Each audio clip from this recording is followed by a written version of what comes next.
Brain rot is a noun that refers to words or phrases originating from the internet deemed to be of low quality or value. I interviewed these 5 different participants in order to gain an understanding of brain rot. This presentation will show you what I learned. Oh snap. Now, after concluding all of the interviews, I analyzed the recordings and provided IPA transcriptions of each term. I have those right here. Now, the first word, riz, is transcribed as this, and it's pronounced riz, most commonly. And then skibbity is pronounced as such, and is transcribed as follows. And now, where things start to get interesting is the final word, spelled as G-Y-A-T and most commonly G-Y-A-T-T.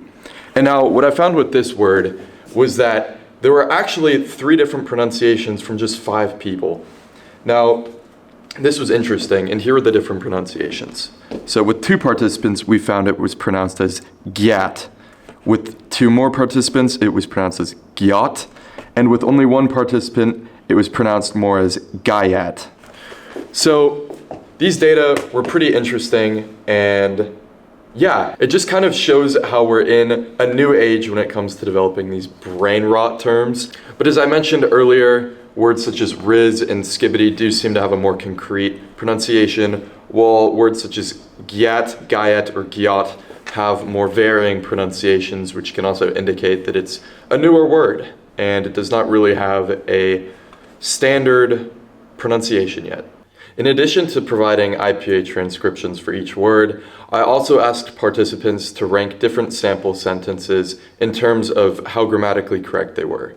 By doing this, I discovered the different parts of speech that each term is used in.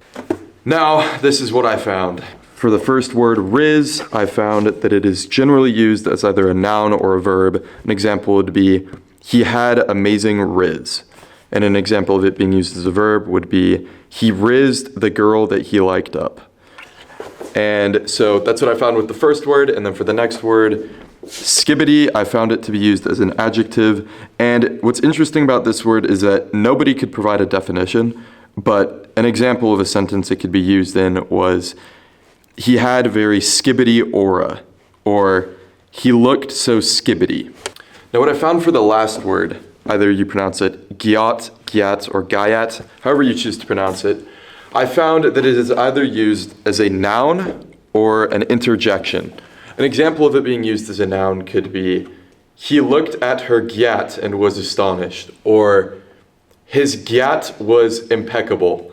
And an example of it being used as an interjection would be, somebody is looking upon somebody who they find to be attractive, and they would interject gyat or gyat. Generally not gayat. That was another interesting thing that I discovered through interviewing people, was that gayat is almost exclusively used as a noun. It's never used as an interjection. You wouldn't say, for example, gayat. You would say gyat or gyat. Yeah, that was the data that I found off of kind of where these words are used in sentences and what's appropriate and inappropriate for their uses. And now for the meanings/definitions of the words. Here we go.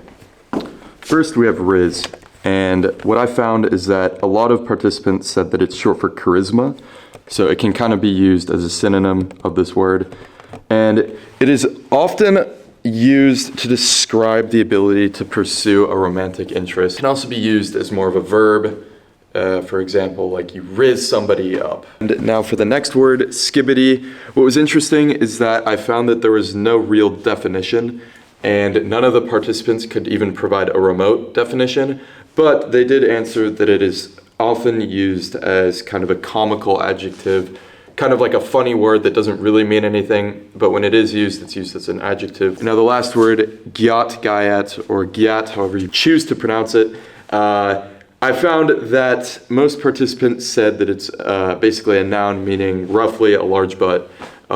So kind of more of an anatomical noun, and it is also used as an exclamation. Excuse me. So for example, you would say gyat or gyat, or you could say a gayat in some cases. So those are kind of the rough definitions of the words that I found. That concludes my presentation. Thank you all for watching, and I hope that you all have a skibbity day.